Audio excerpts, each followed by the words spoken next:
घरातून निघताना मनाशी एक गाठ बांधून आणि घरच्यांना विश्वास देऊन निघाला होता की आयपीएल मध्ये पहिल्या बॉलवर सिक्स मारणार. नाव समीर रिझवी.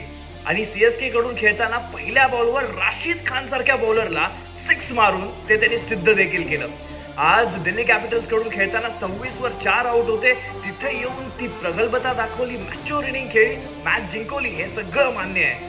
पण समीर रिझवी नाव चर्चेत आलं यूपी T20 लीग 2024 पासून, जिथे त्याने 47 बॉल मध्ये शतक ठोकलं. फक्त शतक नाही, षटकार दुसऱ्या तिसऱ्या टियर मध्ये स्टेडियमच्या बाहेर मारले. त्याचबरोबर अंडर 23 स्टेट लीग मध्ये 97 बॉल मध्ये 201 धावांचा टप्पा कोण पूर्ण करतं, पण त्याने करून दाखवलं. त्याला उजव्या हाताचा रैना म्हणून पण संबोधलं गेलं.